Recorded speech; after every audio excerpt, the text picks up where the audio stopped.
Before its fourth season, The Boys was loved by audiences and critics. The dark comedy, gripping story, and excellent performances have cemented it as the next step for the superhero genre. Holy f***. That was diabolical! But it's the cutting social commentary that really sets The Boys apart from other shows. With the release of the fourth season though, lots of fans have been tuning out and a healthy 75% audience score from the last season has dropped to just over 50%. So what has the show lost to get to this point, and can it recover before it gets worse? Well, let's analyze why The Boys was such a good show to figure out what's been missing from the newest season. Going into its fourth season, The Boys has blown all of its competitors out of the water. The show's dark comedy, gripping story, and excellent performances have cemented it as the next step for the superhero genre. But it's the cutting social commentary that really sets The Boys apart from other shows. By shining a UV lamp on society's embarrassing stains, the show has proven to be some of the best satirical TV ever made. From the power of monolithic corporations to the toxic culture of celebrity worship, let's dive in and find out what The Boys try to warn us about. The Boys makes it clear exactly what the show's going to be about in its very first scene. Right after a superhero we've come to know as Homelander melts a man's arm off and throws another 50 feet, he casually pauses to take a selfie with some adoring fans. Right away, it's clear that The Boys takes place in a universe where violence is everything, right alongside the mundane parts of modern life that we can recognize ourselves. In this world, our heroes aren't very heroic at all. They're a group of vigilantes and misfits trying to do their best to take revenge and level the playing field against everyone with superpowers. The villains, on the other hand, are mostly the heroes themselves, superpowered individuals known as supes. Without superpowered threats or world-ending monsters to fight, they spend their time selling products and appearing in their own Marvel-esque movies. The ones with the real power, on the other hand, are Vought, the mega corporation that controls their lives, signs their paychecks, and sweeps the soup's crimes under the rug. Our main character is Huey, the unpresuming everyman who gets thrust into the world of the show and acts as a point of entry for the audience. When a superhero turns his girlfriend into a fine red mist, Huey seeks retribution and gets involved with the rest of the boys. But within the space of just a few episodes, he's blackmailed people, electrocuted people, and even blown a soup up from the inside out. But despite how graphic and effective those scenes are, the most important part of the first few episodes is actually a scene that can fly right past the audience if they weren't paying attention. When Huey's first getting recruited by Butcher, the leader of the boys, he asks how supes can be so violent without the world caring, or even paying them any attention. And this is what Butcher says in response. Ain't it obvious? Movie tickets, merchandising, theme parks, video games, a multi-billion-dollar global industry supported by corporate lobbyists and politicians on both sides. But the main reason that you won't hear about it is because the public don't want to know about it. The root of the violence that destroyed Huey and his girlfriend's lives isn't the superheroes themselves, it's the corporation that protects them and holds the real power over society. This is part of what The Boys does so well. It doesn't just show you hard, visceral violence and brute strength, even though it does do that very well. This speech from Butcher sets this all up and introduces the audience to how the real villains of the story operate, by using soft power. And as we'll find out, the executives of Vought aren't superpowered at all. Pretty much any of the heroes on their payroll could easily overpower them. Instead, they control the world using influence and information. If you gave people in real life superpowers and immense strength, it wouldn't be long before there were some unfortunate tragic accidents. Vought knows this very well, and exploits it as much as they can. By cleaning up after their superheroes, they get leverage over them. They can't rebel against the company or spread any of their secrets. If they do, then their dirty secrets will be revealed as well. It's this mutually assured destruction that keeps Vought in control. In the real world, the people in power use exactly the same tactics. People who know enough to be dangerous don't get to that position in society without being implicated as well. No one person who would want to talk has enough control over the narrative to get their message out. If they try, then they'll either be silenced and forgotten about, or have their own secrets released. AI is the real superhero, capable of transforming your career, but only if used the right way. Like heroes, AI uses its special powers to solve complex problems. By learning AI, you can land your dream job, get a 10 times salary hike, and excel as a multitasker. However, AI can also act as a villain that can take your job if misused. So to harness AI's powers effectively, you need to learn its superpowers, allowing it to elevate your performance and revolutionize your work. And to learn this, there's only this one workshop that I highly recommend. It's a 3-hour workshop on leveraging AI tools and ChatGPT. It's typically a paid workshop, but the first 1,000 participants can join for free. This workshop is a game changer for working professionals and entrepreneurs, which will boost your earnings. Our team attended and rated it a perfect 5 out of 5. Check it out with the link in the description. No matter what your profession is, whether you're in tech, non-tech, sales, marketing, HR, operations, freelancing, entrepreneurship, or any other role, in this workshop you'll learn strategies for salary hikes, job hunting strategies, solving big and complex data problems with Excel in just 5 minutes, personal branding, deep data analysis, and even business strategies. This workshop is hosted by Growthschool and has helped over 1 million people. Become a ChatGPT and AI master. Register now and get free bonuses worth $500. This workshop is supported by leading global investors and recognized as one of LinkedIn's top startups in 2022 and 2023. So don't miss out. Register now for free as one of the first 1,000 participants. Just click the link in the description to sign up. As for the public, The Boys shows how corporations control them in exactly the same way they do in our world. Whilst Vought might stand in for any number of different companies on the show, the general idea is the same. All of the movies, the merchandise, and even the news are tools of control for Vought. By controlling the narrative and offering people enough distractions, they're happy to let anything happen behind the scenes. As long as they don't have to think about it, it doesn't matter. Manipulation and coercion are at the heart of The Boys, and it's only by playing this game that the boys have a chance over their superpowered opponents. Early on in the first series, we see our protagonists use out-of-the-box thinking and diabolical schemes to take out their enemies. In the comics that the show is actually based on, this formula makes up a lot of the plot and the action. But as the show progresses, the boys mostly get their work done through blackmail, bribery, and secret deals. It might feel like a shame that we don't see more cool ways to kill Supes, but the alternative lets the show really get into the deeper mechanisms that drive our modern world. As the first season goes on, the show starts to settle into a general formula. The boys slowly make their way through the world of Vought and superheroes, exploiting the Supes' dirty secrets to uncover the conspiracy one puzzle piece at a time. Meanwhile, we slowly learn about the mystery they've been trying to uncover, a substance called Compound V. You see, instead of being born with superpowers, which is the story Vought tells the public, superheroes are actually made by giving Compound V to babies and small children. As the boys learn this and try to get it out to the public, Vought pushes forward with their plans of control. If they can get their superheroes into the military, then it'll break down the last barrier to their control of the entire government. But despite their progress with this, Vaught's control begins to slip when it comes to their own heroes. Homelander is the best example. At first, his psychopathic outbursts and violent tendencies are kept in check by his relationship with one of Vaught's top executives, Madeline Stillwell. Having been brought up in a lab and treated like a test subject, Homelander is desperate for some kind of connection. Madeline exploits this, acting like the mother he never had whilst lying to him about his past. In the finale, when Butcher threatens her life to try and get revenge on Homelander, it happens to coincide with his revelation about her lies. He kills her in front of him, just to prove he's beyond that weakness. Their relationship shows the limits to Vaught's control, as well as what their methods can lead to.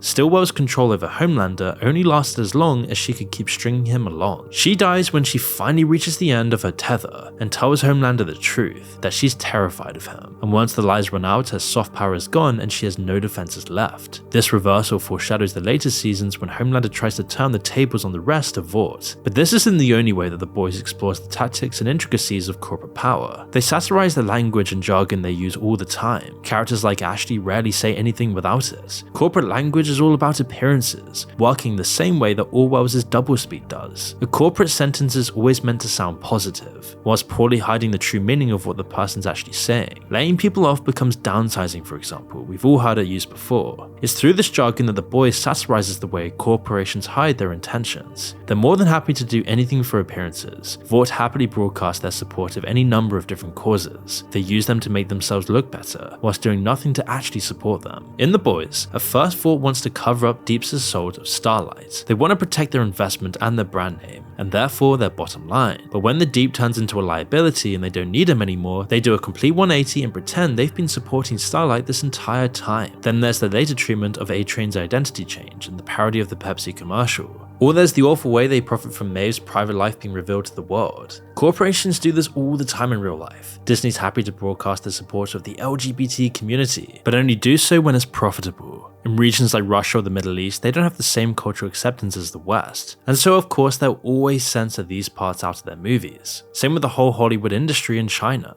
Anything that goes against the CCP's propaganda is scrubbed. These strategies are extensions of the wider corporate view of seeing everything and everyone as a product, equivalent to numbers on a spreadsheet. Token minorities are used like chess pieces ready to implicitly defend the company against any accusations of wrongdoing, all while softening their image. They help conceal the hard truth behind it all that the corporate world tries so desperately to hide. Money is the only thing that matters, and all the evils can be justified if they raise the bottom line. In The Boys, this hard edge is most apparent in the character of Stan Edgar. At first he's rarely seen in the show, but as time goes on it becomes clear he's the one who's really pulling the strings. Most of the time, Stan is a master of corporate doublespeak. His well-placed words hide his intentions and give nothing away, whilst affirming his own position of control. But sometimes when speaking to like-minded people, the facade slips and we see the cold calculus behind his decisions. In a conversation between Stan Edgar and Butcher later in season 2, Butcher questions some of his decisions as things he must have hated doing. Butcher asks him if it's just business, and Stan replies, when in history has it ever been anything different? So it's just business then, eh? When, Mr. Butcher, in history, has it ever been about anything different? With Madeline out of the picture, it would seem like Homelander is free to do as he pleases, but instead Stan Edgar begins to assert his own control over him and the rest of the Supes. This all culminates in a scene where Homelander, sick of being under Vaught's thumb, barges into Stan's office and threatens to quit. At first he uses the same techniques that he always uses to toy with people who are too scared to challenge him. Homelander reaches the height of his aggression and feels the most powerful when he reminds Stan how much his brand and image are worth to the company. This is where the power dynamic shifts. Homelander's ranting threats don't land, and Stan calmly explains to him just how things really are. As Stan slowly takes apart Homelander's delusions about his importance, his body language tells the whole story. Homelander starts out as confident, sitting down and resting his feet on the table, but as Stan goes on and puts the pressure back on Homelander, he slowly shrinks back into his chair like a child getting told off by a teacher. When Homelander tries a last-ditch attempt to threaten Stan physically, it seals the deal. He knows because he can quite literally see his slow, steady heartbeats, showing that Dan just isn't afraid of him at all. Then Stan dismisses him with a jab, and Homelander is forced to take it. He swallows his rage and leaves, thoroughly outmatched. There's a whole lot of different layers to the scene. It's one of the most important in the series. Homelander, having killed his maternal figures, left to deal with the hard, almost parental discipline of Stan. Over the rest of the season, we will slowly see Homelander recover from this blow and begin his rebellion against Stan's authority. But maybe more importantly, it shows the difference between Homelander's brute strength and Stan's more sophisticated, deeper power over him. Much later on, Homelander finally takes control over Vought, but it won't be through his own strength. Instead, it comes from the same backstabbing games of power that define the corporate world. The rest of season 2 lays the groundwork for Homelander's ascension to power. In the finale to season 1, we find out that Butcher's wife, who we thought was killed by Homelander, is actually alive. She's hidden by Vought because she gave birth to Homelander's son, a boy named Ryan, who is the first naturally born superhero in the world, and they've been quietly living alone underground. The game of cat and mouse over who can control Ryan takes up the majority of the plot, but an important part of the story which mostly happens in the background is the next part of the story of how Vought and corporations manipulate the people. Stan reminds Homelander he's a product to put him in his place. You are simply bad product. But his status as a brand also gives him a different kind of power. Vaught's use of their heroes satirizes the current culture of celebrity worship in our world. They cover up their mistakes and they constantly portray these heroes as people who can do nothing wrong. Pretty much every Supe we see as a murderer, but none of them are ever given a real punishment for it. It's an exaggerated version of how celebrities nearly always get away with their crimes, from hard drug use and drunk driving all the way to murder. But it goes deeper than this. The celebrity worship combined with the corporate jargon and Vaught's control over the narrative has pushed culture into a world where the truth doesn't matter anymore. In the world of The Boys and in our own world, the divisions in society express as two separate narratives. In our world, they're based on the divide in politics. In The Boys, they revolve around how society should treat Supes. Homelander, because of his celebrity status, is able to take control of one side of this narrative. The way he's been used like a chess piece and moved around the board has given him a certain amount of power over the game, which he can now exploit to his own advantage. In a lot of ways, Homelander is used as a satirical version of Trump. The analogy doesn't always fit, but it's definitely present in this way. At first, the left-wing media used Trump for their own aims, treating him like a joke and filling their programming with Trump content, because it gave them such good ratings. Over time, as he became more of a villain in their eyes than a clown, he still dominated the news cycle and late night talk shows. Season 3 of The Boys takes a different turn, however. Much of it focuses on the Soldier Boy story arc and his ability to potentially kill Homelander. But in the background, behind the Frenchie plotlines and the superpowered fights, the social commentary progresses as well. A lot of this is accomplished through the often unnoticed, excellent world building. Every scene is overflowing with details relating to Vaught's control over the world. Most shows that have news on in the background or that use it to convey context just do something generic. In The Boys, Vaught's own news network and pundits are almost a separate character. They have so much thought put into them. Small scenes like the tragic story of the radicalized loner from season 2 flesh out the world and show the clear consequences of this. And it's in this way that The Boys explores the results of completely fabricated narratives dominating culture. All of the lies and the corporate doublespeak that lay the foundation for societal division. Season 3 shows this happening with Homelander. He stops trying to appeal to everyone, instead choosing to focus on the small part of the population who still believe his lies. It begins with Homelander's birthday speech, which starts as an emotional outburst. I'm not just like the rest of you. I'm stronger, I'm smarter, I'm better. But as he sees the results and his skyrocketing popularity, it becomes a strategy instead. You can see this progression in how The Boys depicts protesters in crowds. In season 1, in the infamous scene where Homelander imagines lasering the crowd, all of the people are dressed normally. They're just regular people and you have no idea what they support until you read the signs. By the end of season 3, the battle lines have been drawn and they've started wearing their own color-coded uniforms. It's a great satire for the bitter divisions we see in our own world. By creating a black and white view of politics as a struggle between good and evil, corporations and the media created this tension. It leaves the door open to radical, self-serving politicians who only care about serving their own needs. A lot of this satire is aimed squarely at the right wing, with Trump getting replaced by a homicidal maniac. But even though The Boys isn't subtle, it's still incredibly nuanced underneath it all. Victoria Newman, the equivalent of AOC, is a completely self-serving murderer trying to exploit their own base for political gain. Neither Newman nor Homelander actually care about the people who support them, of course. They're a tool to be used to play the game at the top.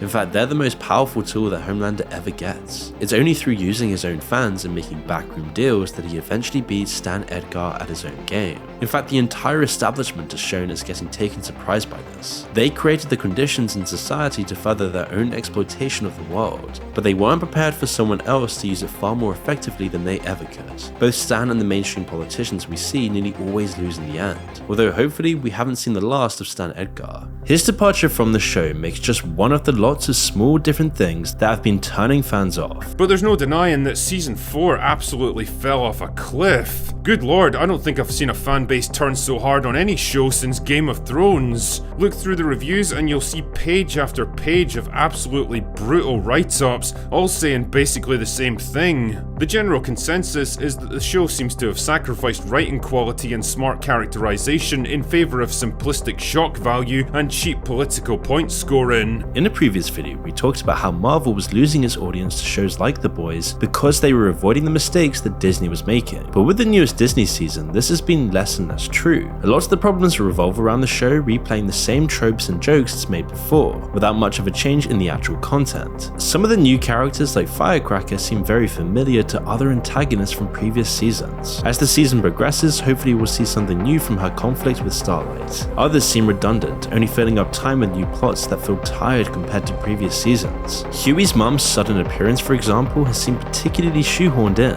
and the show's treatment of her abandonment of Huey has raised some eyebrows. Then there's the elephant in the room, the Frenchie arc they're currently exploring. A small amount of the reviews can be attributed to his kiss scene, but it's the meaning behind it and his overall story arc in this season that's the real problem. First, his actions seem out of character for what we know. Considering his past with his new character, it's insane the story ever got past one scene. His new relationship also throws away lots of the development they did in the previous seasons, giving new fans nothing in return. We don't care about the new character because we don't know anything about them. The scenes with them often just feel like filler. Before, Frenchie was an offbeat take on the techie character constantly inventing new ingenious ways to solve problems. Some of his best scenes are earlier on in the show, where we see these talents put into use against Translucent. It's this kind of lazy writing that sank Marvel, but but if you can get past it, it hasn't impacted the core of the show. While the social commentary has taken a hit recently, there's still something there to be appreciated, far more than in most modern shows. Then there's Anthony Starr's performance of Homelander, which deserves every award going. The 4th episode of the season is a masterclass. The tension and the horror his performance evokes, with just a hint of sympathy added in, is what makes this show so great. So if the boys can recover from this rocky start and drop lots of the filler, it could still regain the audience it lost. Whether this will actually happen though, or if the writers will go further into tired tropes, remains to be seen.